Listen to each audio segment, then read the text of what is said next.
NBC Sports, home of the Olympic Games, the FedEx Cup playoffs, Premier League, the NASCAR playoffs, Primetime's #1 show, Sunday Night Football, and Super Bowl 52 on NBC. Welcome to Gillette Stadium in Foxborough, Massachusetts, where they've had to make room for a 5th banner. It will be unveiled tonight to commemorate the greatest comeback in Super Bowl history. The Patriots' pursuit of a record-tying 6th Super Bowl title begins against the Kansas City Chiefs in the 2017 NFL Kickoff. Let's go! We're not letting up. One more, baby. Do it again. One more means an NFL record. Remember the journey, fellas. It all led to this. Touchdown! One of the greatest comebacks in Chiefs Kingdom history. The Kansas City Chiefs have won the AFC West. The Patriots, the only NFL franchise to reach the Super Bowl 9 times. 59, 319. Catch me by White. Dives across the goal line. Hightower gets to the quarterback. Ball is loose. It's up the middle. He's in for 2. Once down by 25. The Patriots are even with Atlanta. From the 2. Toss sweep right for James White. Driving forward. Diving to the goal line. A touchdown. They have completed the greatest comeback in Super Bowl history. We're bringing this sucker home. And we welcome you to Gillette Stadium. Beautiful 67-degree evening.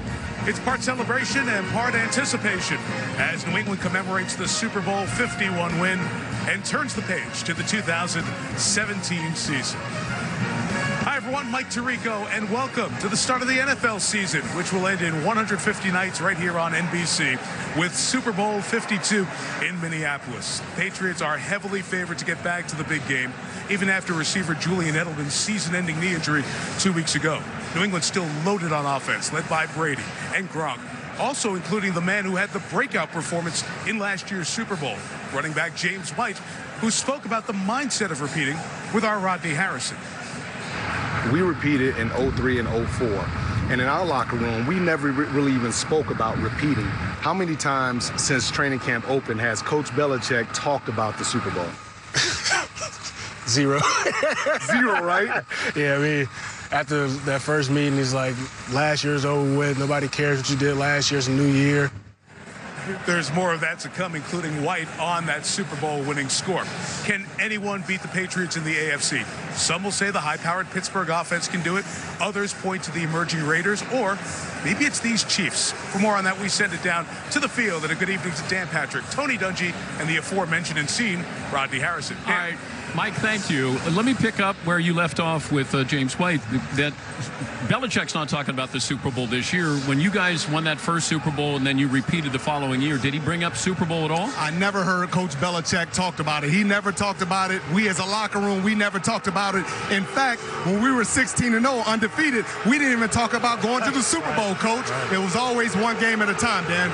Why is it so difficult to repeat? As you can hear the fans as the Kansas City Chiefs have walked onto the field here.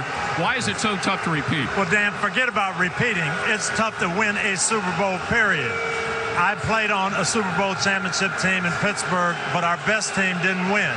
I coached the Super Bowl champion in Indianapolis, but our best team, the 05 team, didn't win.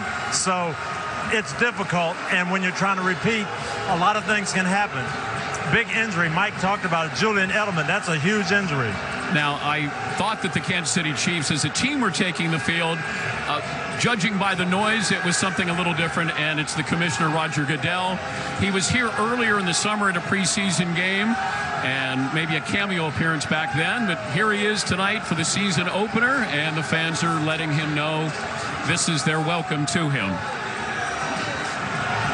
Let's go to Michelle Tafoya for more on tonight's matchup. Michelle. Well, Dan, tonight will mark the first Week 1 meeting of coaches in the top 10 in regular season wins since 1988, when Chuck Noll's Steelers defeated Tom Landry's Cowboys. This time, it's Bill Belichick and Andy Reid. Heading into this season, Belichick has 237 regular season wins as a head coach, the 4th highest total all time. And with 13 wins this season, he would tie Landry for the 3rd highest total, with only George Halas and Don Shula having more. Meanwhile, Andy Reid is tied with Jeff Fisher for the 10th most regular season wins in league history, 173.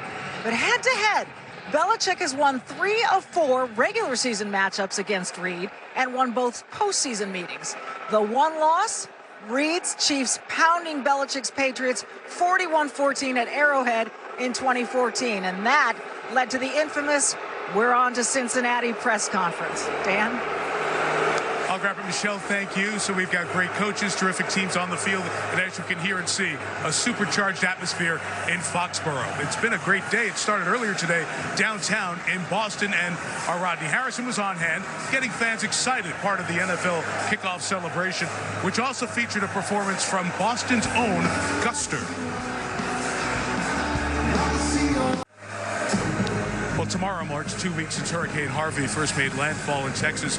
The NFL, its teams, and players have contributed to the massive ongoing humanitarian and recovery efforts.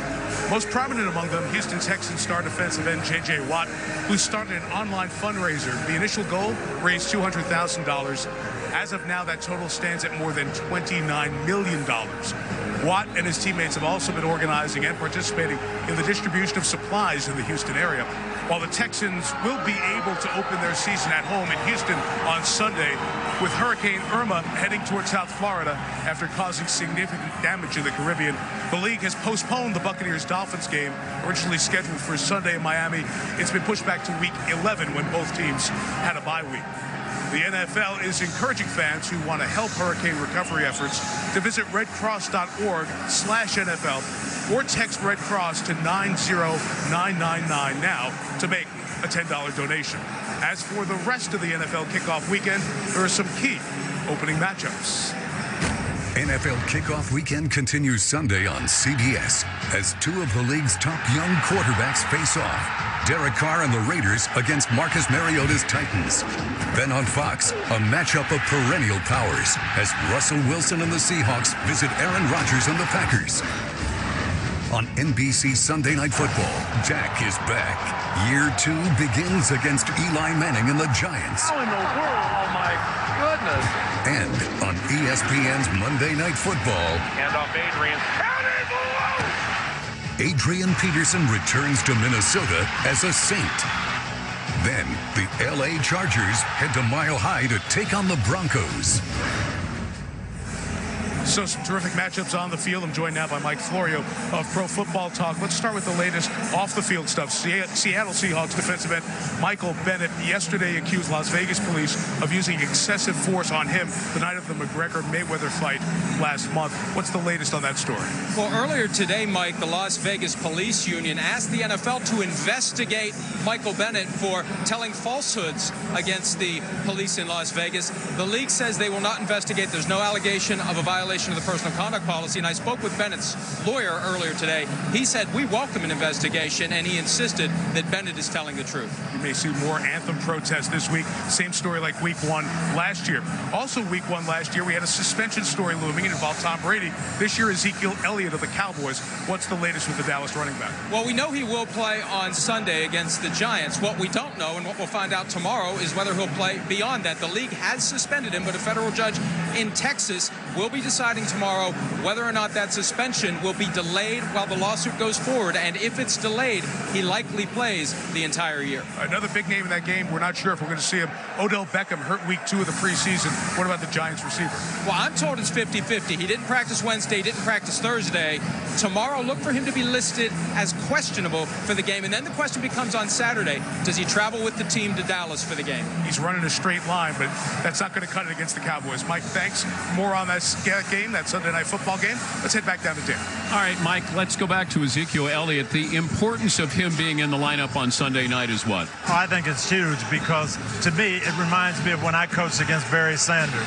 There's a lot of other great players on the field, but you got to take that guy away. So the game plan will be stuff the line of scrimmage, take Elliott away, don't let him beat you.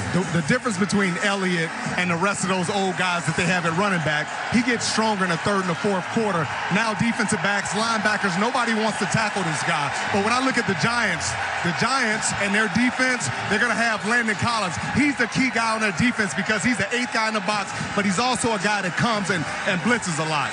Now, Dallas lost 3 regular season games. 2 were to the New York Giants. So how important is Sunday night's game? Oh, it's really important. I was down there and talked to Dak Prescott last week. They are really zeroed in, focused in on this game because, number one, they do have to beat the Giants. Number 2, they might have to play the next 6 games without Elliott. So they need this win. But I'll tell you what, last year, those Cowboy receivers did not get open against that secondary you're talking about. They didn't, and I think this is one of the best secondaries in the league. And I think the Giants' defense was really good last year. I think they're going to be even better this year because it's their second year in the system, and they're healthy, Dan. So I expect them to have big things this year.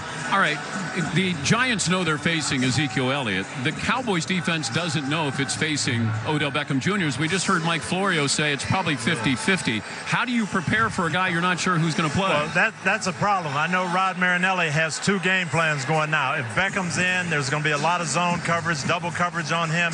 If he's not in, you got to try to flip the script, and that's difficult.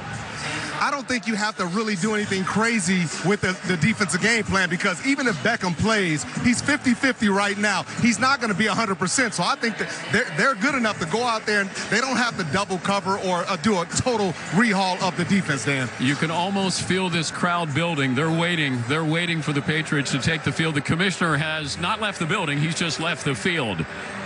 We are counting down to the Patriots and Chiefs, the 2017 NFL kickoff. Still to come. A blitzer coming. The improbable plays that added up to the greatest comeback in Super Bowl history. He's got it. And watch out, Gronk. KC has a dynamic tight end of its own. I'm a competitor, man. I want to be the best on the field at all times. Plus, Bill Belichick goes back to school. And Rodney Harrison visits with Super Bowl standout James White. This is what you dream about as a kid, have the ball in your hands and win a championship. As the NFL kickoff continues in Foxborough. Download the 11 Live app so you're prepared for Hurricane Irma.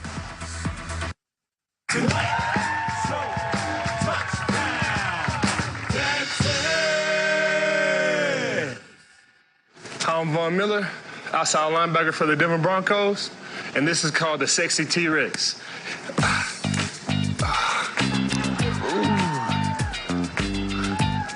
What's going on? I'm Randall Cobb of the Green Bay Packers, wide receiver. My touchdown celebration dance is the bad hula hoop.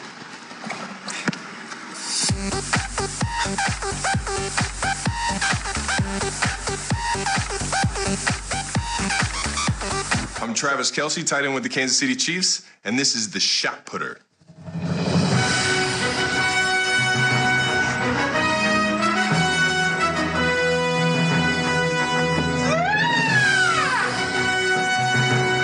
Hi, I'm Russell Wilson, quarterback for the Seattle Seahawks, and this is the I Can't Dance.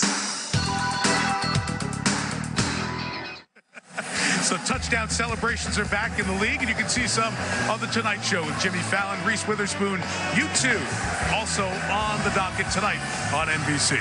Just a few moments ago, season 18 for number 12, looking for ring number 6. Tom Brady takes the field, and the crowd erupts here in Foxborough. No doubt the leader of the offense, the leader of the Patriots defense, Dante Hightower, who capped off a Pro Bowl season with that standout performance in Super Bowl 51, including his memorable fourth-quarter strip sack of Matt Ryan. And while the Patriots were certainly aided by Atlanta's penalties and clock mismanagement, that Hightower play was one of several that made New England's Super Bowl comeback possible. Gotta play harder. Gotta play tougher, harder, tougher, everything. Everything we got. The Patriots face a 4th down and 3. Brady firing the Amendola, makes the grab, spins away from a tackler, and a 4th down conversion for the Patriots.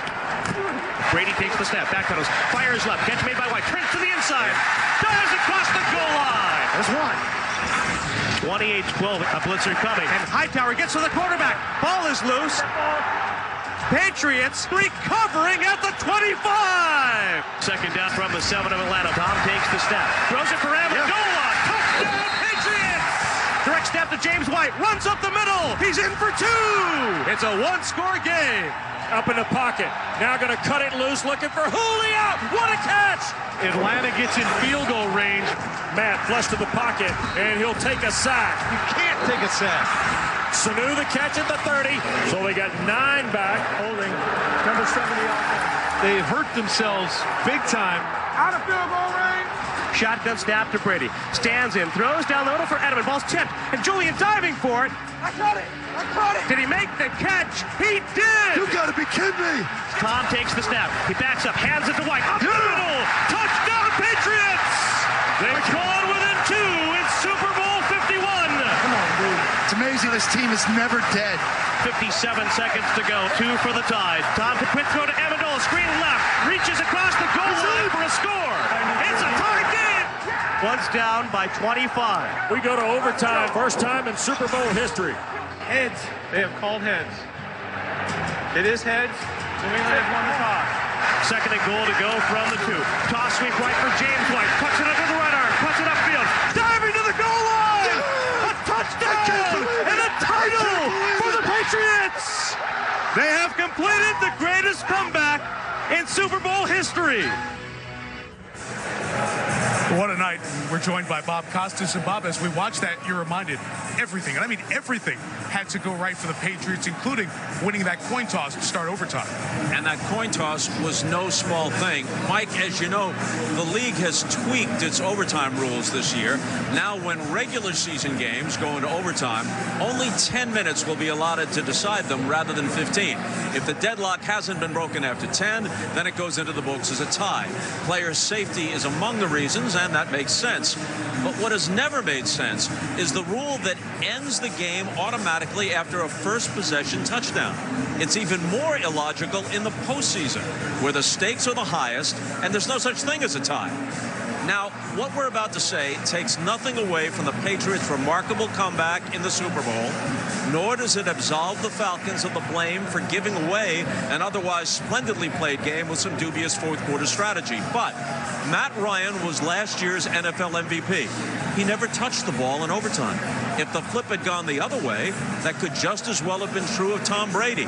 And it was true of Aaron Rodgers in playoff games each of the 2 previous seasons, first in Seattle and then in Arizona.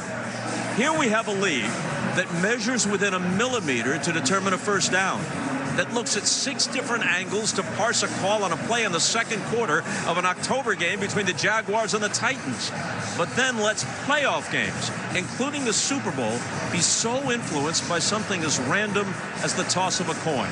Okay, so let's not worry about the regular season. But in the playoffs, each team should be guaranteed at least 1 possession. And better yet, how about this? Why not play 10-minute periods in the postseason until the game is actually resolved, thereby restoring much of the strategy and drama that now is missing in overtime? Clock management, the race against time, and all the strategic moves that surround it are part of the game's appeal. Why potentially take that crucial element out of the conclusion of the games that matter most? So there you have at least a couple of suggestions. Maybe you have others, but Mike, almost any would make more sense than what we've seen of late in postseason games, including the Super Bowl. When you put it that way and show that video, you're reminded the only time Matt Ryan gets on the field in overtime was the coin toss, and then that's it. By the way, those suggestions, fans can go on social media and send them right to you, I would imagine. Yeah, hashtag I will not be there. Of course not. Yeah. But you will be with us on Sunday night talking to Brandon Marshall. I will. Look forward to it. Thanks, pal. Thank you, Mike. As we continue walking us to kickoff for the start of the 2017 NFL season, Patriots coach Bill Belichick. Did last year even happen? Not in Bill's world. It's on to 2017 and on to the Kansas City Chiefs coming up in a little bit.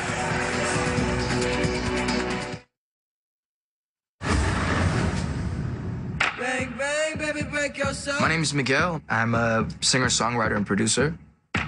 What I think musicians and athletes as performers have in common is that we push ourselves to excellence because we want greater. You gotta push the limits. You gotta fight. You gotta hurt. You gotta sweat. Shock and awe is very in your face. it's driven. There's a push to this song that just makes it perfect for the kind of energy that this sport requires. That's why it just fits so perfectly.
Kickoff of the 98th NFL season. New England looking to become the first repeat champs since they did it in 2003 and 2004, facing the defending AFC West champs, Kansas City. For more, down to the field, Dan, Tony, and Rodney. All right, Mike, thank you. Both teams have taken the field. Time to look at some of the key ingredients of tonight's matchup here in Foxborough between the Chiefs and the New England Patriots. Let's start with New England, and Rob Gronkowski is back. They won the Super Bowl without him. He missed 8 regular season games and all 3 of the postseason games due to an injury. Says he's 100%, Tone. Yeah, and Tom Brady is very happy to have him back because not having Julian Edelman is huge, but Rob is so good, especially in the red zone. He'll get a lot of targets down there tonight. Eric Berry, first-team All-Pro last season, signed a 6-year deal back in February to stay with the Chiefs. Well, he'll have his hands full tonight because he's dealing with a healthy Rob Gronkowski, and the Patriots like to move him around, create mismatches, and if you play too aggressive, he's going to take shots down the field on you. Brandon Cooks, welcome to New England. Brady's best deep threat since Randy Moss. And, Coach, we talked about it. The Patriots didn't have a lot of speed at wide receiver. So what did Bill Belichick do? He went out and got one of the fastest receivers in the league. This is going to create a lot of downfield shots, and he told me that he's really excited about playing with Tom Brady. We mentioned Eric Berry, but he's also got Marcus Peters in that secondary, first-team All-Pro last season, Tony. Yeah, take a look at him now, Dan, because you're not going to see much of him in this game because the other side, the other corner, Stephen Gaines, this is Philip Gaines, who is now starting, and they are definitely going to go at him. They'll stay away from Peters and throw a lot at Philip Gaines tonight. We stay in the secondary. Let's go to New England and Stephon Gilmore. They brought him in from Buffalo, a 5-year deal in the offseason, Rod. Yeah, he got paid, and I asked Coach Belichick, I said, why were you so interested in this guy? He said, every single time we played him, we couldn't pass his way, but they love him because he's big, he's got great downfield speed, and they feel like he can match up with anyone. Well, can he match up with this guy? Tyreek Hill, Kansas City Chiefs wide receiver, 12 touchdowns last year. He is lightning in a bottle, and the Chiefs have to find ways to get him the ball tonight. You may see him in the backfield running plays like this. You'll see him in the slot flanked out as a returner. They've got to get him 10 to 12 touches tonight to win. 4-year contract in the offseason for Dante Hightower. Had the big strip sack of Matt Ryan in the Super Bowl. What do you expect out of him, Rod? Well, the Patriots don't have a #1 defensive end or a pass rush to get to the quarterback. And one thing about Hightower, he's listed as a linebacker, but he plays more like a defensive end. He's going to create a lot of pressure, a lot of blitzes tonight. What I love is when I'm on the sidelines with you guys, you as a former player, and Tony, of course, as a former coach, you guys notice some things that the normal person wouldn't. What have you noticed so far? Well, I got a little tip tonight. Al Harris, the defensive backfield coach for the Chiefs, played for me in Tampa. He came over and told me their game plan tonight, they're not changing anything. They're going to be uptight, bump and run, do what Rodney says to do, get in those receivers' face tonight. And everyone talked about Julian Edelman's injury and who's going to be the punt returner. Well, 3 guys came out, but the #1 guy will be Danny Amendola. He's got great hands. Robert Kraft, the owner's right there. Does he still owe you any money, Rodney? Yeah, he's cheap. Should have paid me a lot more. The opening game. But I love him. Tell him. Yeah. Don't tell me. The opening of the 2017 NFL season, Patriots-Chiefs, as the kickoff continues from here in Foxborough. Still to come, All-Pro tight end Travis Kelce sits down with Mike Tirico. You're a leader on this team now? Oh, without a doubt. There's no doubt about it now. Plus, back to school with Bill Belichick. It's almost time for banner number 5 as the 2017 NFL Kickoff continues in Foxborough. NBC's NFL Kickoff Special is brought to you by Hyundai, official sponsor of the NFL.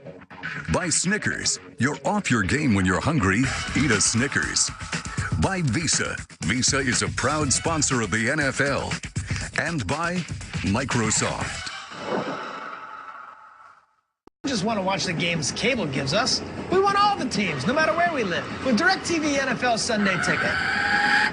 We want Falcons in New York, Jets in LA, Bears in New Orleans, or Buccaneers in a quaint little New England bed and breakfast. Can you please pass the marmalade, Charlie? I sure can, Crazy Pirate. Switch to DirecTV and get every game every Sunday with NFL Sunday Ticket. Call 1-800-DirecTV. Well, this summer, as part of the random acts of kickoff from teams around the league, Seattle quarterback Russell Wilson went to Shanghai to surprise a group of Seahawks fans from across China. Jason Pierre-Paul and Dwayne Harris of the New York Giants took a little bit shorter trip to a football practice at Orange High School in New Jersey, where they donated equipment to the team. JPP and company kicking off their season on Sunday Night Football against the Cowboys. And yesterday here in the Boston area, volunteers from the Patriots and the NFL, including Commissioner Roger Goodell, teamed with the United Way to build a playground and help set up a new house for homeless youth and their families. The project, part of a $150,000 grant awarded to Bridge Over Troubled Waters from the Patriots and the NFL. So Goodell was here yesterday. He was here in the preseason, as we showed you earlier in the show, on the field here with the chairman and CEO of the Chiefs, Clark Hunt, as Roger Goodell fulfills his promise of being here for the opening night with the Chiefs and the Patriots. Now, on the field a moment ago, D'Antoni and Rodney talked about Rob Gronkowski, widely regarded as the best tight end in the league. But last year, the All-Pro tight end selection was the Chiefs' Travis Kelce, starting his 5th NFL season and coming off his best year in the league. Kelce told me last night that he is maturing into a different role. Take me in the locker room week before the playoff game against Pittsburgh, and Andy Reid announces you as one of the offensive captains, and that hadn't happened before. How did that change you? To be honest, it humbled me. All right, how does that change your approach? I would say my professionalism. Can't be the young kind of, excuse my language. I was going to go somewhere. That's okay. You can. We can bleep things out. I can't just be the young idiot on the field doing immature things. You know, I have to be the one in the front making sure that we're going in the right direction. And that's huge. That's a whole different mindset than just going out there and playing football. Keep the foot on the pedal. Keep that alert. Keep the alertness, baby. There's a fine edge that sometimes you cross over, like pulling the towel on the official and acting like it was a flag and getting fined for that and thrown out of a game. So you realize you can't do that anymore? Yeah, no, that's all stuff that's just, it's not meant to even be on the field. And did all this come from Andy Reid saying, hey, you're a captain for a playoff game? Without a doubt. Can I ask you about your quarterback? Hey, Smitty. Everybody is ready for the next thing. When he was in San Francisco, Patrick Mahomes gets drafted here. Everybody's, wow, this rookie first rounder we traded up for is going to be the next guy. Alex Smith wins a whole bunch of games. Tell me about your quarterback. Love him, man. Ultimate competitor. The guy has yet to shy away from any competition that I've ever seen him in. The guy's an absolute winner, and he's my quarterback. I'll take him every single day of the week, no matter what game, no matter who we're playing. So the critic on the couch is going to say, I don't know if the Chiefs can win a Super Bowl with Alex Smith. What does his tight end say? I say just wait this year. If he can't go get it, I'm going to go get it for him. Kelce on the crossing pattern, and Alex Smith uses the clean pocket to find his big tight end. The last 3 years, the all-pro tight end has been either Gronk or you, and you guys get compared a lot. Do you like being compared to him at all? I can't say that I don't like it. I mean, Rob's a heck of a player, and kudos to all of his success. Does it matter to you that on the same stage that you outperform him? Deep down? You know what? I say no, but in the pit of my heart, I'm a competitor, man. I want to be the best on the field at all times. I want to have the best stats. I want to be able to score the most touchdowns. That's just the competitor in me to be the best at what I'm doing. So in that sense, yes, it is. And it kind of took me a while to be able to just, you know what, admit it. Yeah, I do. I want to go out there and I want to have more touchdowns than him. I want to have more yards than him. At the end of the day, I want to have a Super Bowl ring on my finger. All right, take your pick, guys. Kelce or Gronk? I'm taking Kelsey if he split out wide. If he split out wide, I think Rob Gronkowski is the better tight end, but Kelsey is a tougher matchup when he split out wide because of his speed and his athleticism. And Matt Patricia, defensive coordinator, will treat him like he's a wide receiver. You got to keep a defensive back, in particular a cornerback on him, Coach. And when he plays inside, if he gets matched up on a linebacker, he can do this, go deep. And I think this is what the Chiefs have to do tonight, take some shots to Kelsey deep. Well, you didn't pick. Who would you take? I'm taking Gronk every day of the week. and guess what? He never covered a tight end in his life.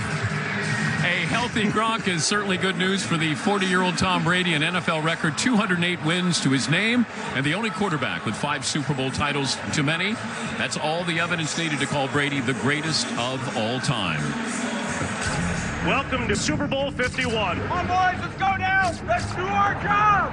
Tom Brady's got legacy things attached to this. Got locked in now, laser focus.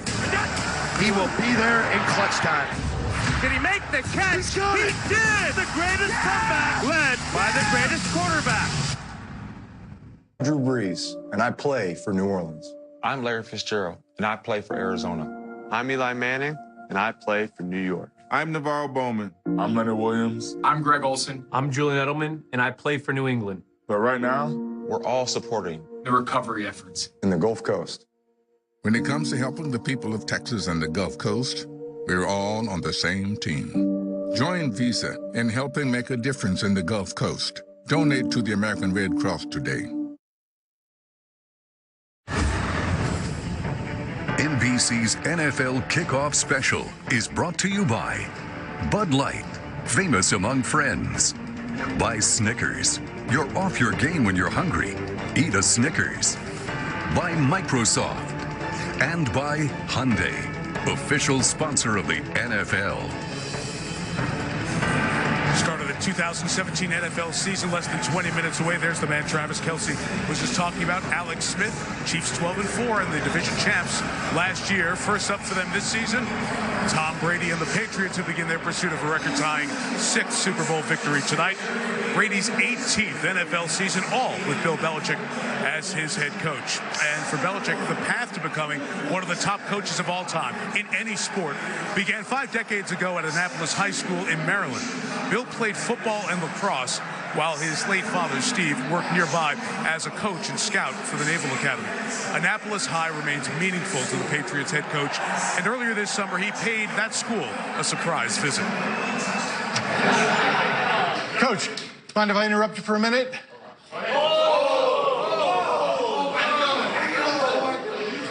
Gentlemen, we have a special guest. Some of you may recognize him.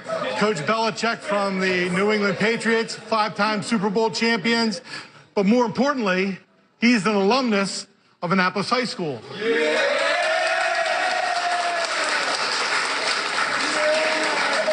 Fighting Panthers, right? Fighting Panthers.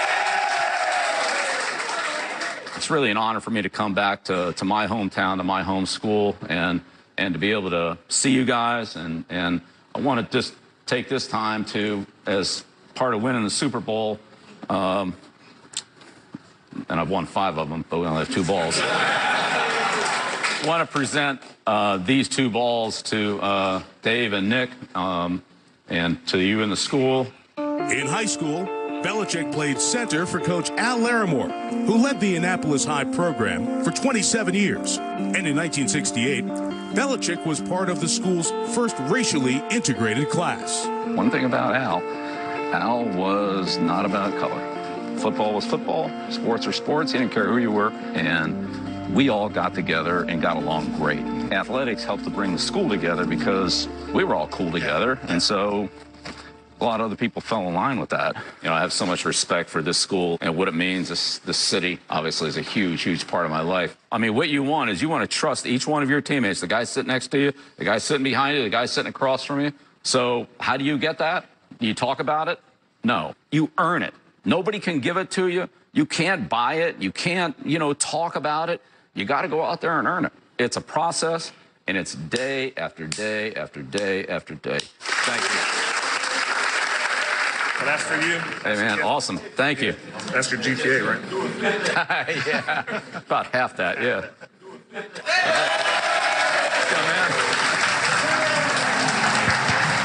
Rodney got to hear a few of those pep talks in the 6 seasons you spent here in New England. You got a chance to visit with Coach last week. What did you learn? Well, Dan, I really think he's at a really great place in his life. I got a chance to spend about 45 minutes with him. Heck, he wouldn't let me go out the building.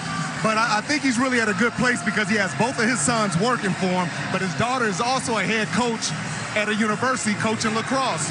Well, he's at a good place, too, because he's got a good team. He's got a great quarterback. He's got veterans. They're confident. He should be smiling. Take us inside the chess game as a former coach when you went against Belichick. How was that a chess game, and was he waiting for you to make the first move? Well, what happens? You were getting ready to play them. You look at 4 or 5 games. You make your game plan, and then you come out and you don't see any of that. You see a completely different offense, defense. So the next time you play, you start wondering, what are we going to have to get ready for? And what I learned, I just said, hey, let's wait until the first quarter's over. Try to get through it. We'll see what his adjustments are and then react. And just when you think you figured it out, at halftime, he completely changed his game plans. Kickoff is approaching here in Foxborough. Up next, Rodney chats with the Patriots' leading scorer of Super Bowl 51, and it wasn't Tom Brady. It was James White. He saved his first career touchdown game for the biggest stage of all. I'm excited about you, though, this season. Yeah, it should be fun. We got a lot of weapons. Don't let nobody come in and take your job, man. Okay, I'm going to have to come back and see you. Can't do that. Can't do that. You done worked too hard for this, bro. Can't let it go now.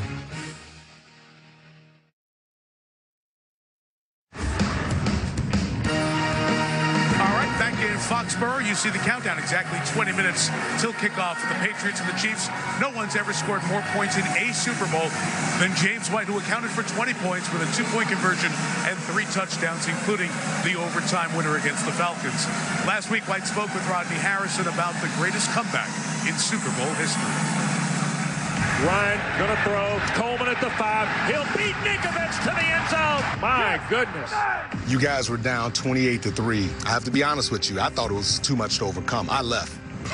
At any point in time, just a little bit, did you guys become very discouraged? We weren't discouraged. I think Tom, Julian, all our leaders kept us motivated no matter what the score was. I mean, when you have 12 back there, you always have a chance. Brady takes the snap, backpedals, fires left, catch made by White, dives across the goal line. There's one. Hightower made that strip sack, and I think that's really what gave everybody that extra boost of confidence. A blitzer coming, and Hightower gets to the quarterback. Patriots recovering at the 25.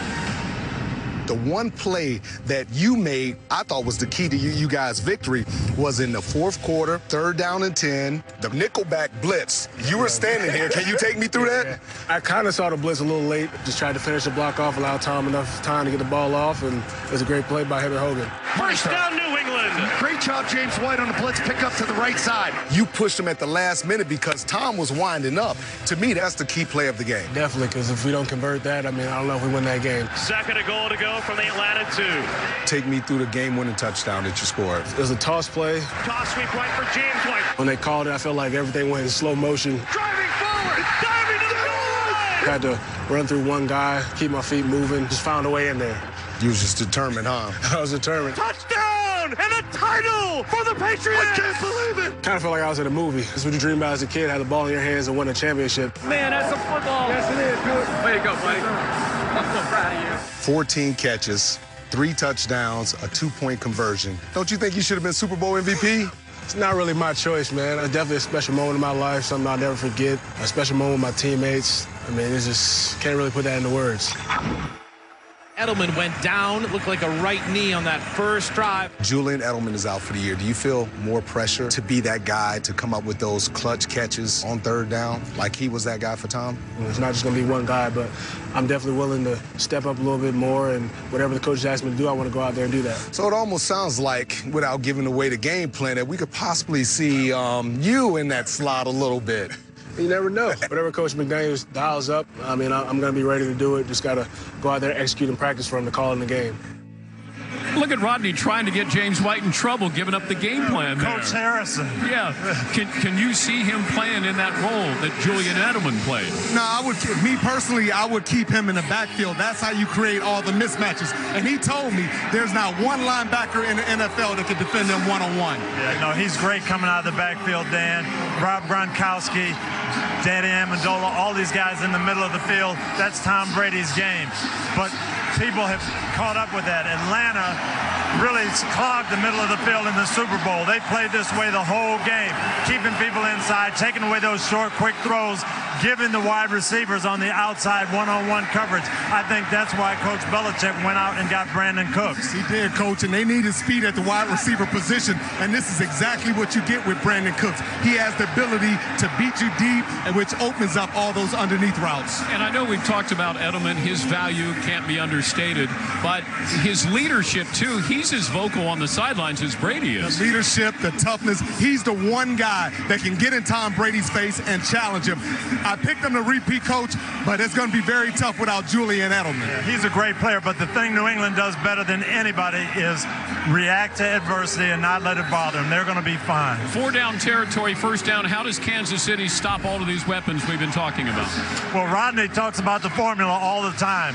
Play tight physical coverage on the outside and rush Tom Brady up inside the pocket. Yeah, rushing him outside is not going to help. You have to rush him up the middle and beat up those receivers, because in practice, Dan, he's yelling, he's screaming, he's crying, complaining about us jamming the receivers. Second down, how would the Patriots defense stop Kansas City's offense? Well, the number one, I had a conversation with Matt Patricia, and he has a lot of respect for their weapons, but Tyreek Hill is the guy. I expect him to double coverage him. I expect him to try to keep him outside, not allow him to get outside, Coach. And the other guy they've got to handle is Travis Kelce. Not give him the explosive plays. Make sure they get a defensive back on him when he's outside. He'll have a lot of double coverage, especially in the red zone. Third down, give me your key matchup tonight. I would say Eric Berry and Rob Gronkowski.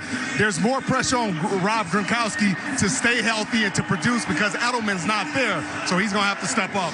And then offensively for the Patriots is those two offensive tackles, Nate Solder and Marcus Cannon, blocking the outside edge rushers, Justin Houston and Dee Ford.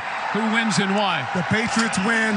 Unveiling of the banner. There's too much emotion up in here. Yeah. Kansas City has the formula, but I tell you, I've coached in a lot of big games here. I've never heard the crowd this loud in pregame. You left at halftime of your Patriots? I got the text to prove it. Yeah, it was embarrassing, too. You would have left, too. All those Falcon fans booing me. Halftime. Enjoy the game. Let's go to Mike Tirico. Yeah, Dan, he did leave. He was sitting right next to me. Guys, what a difference a year makes.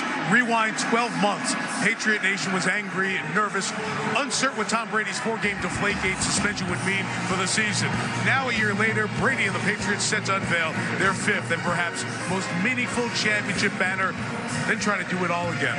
Al Michaels, Chris Collinsworth, and Michelle Tafoya will have the championship moment and then kick off the season with the Pats and the Chiefs.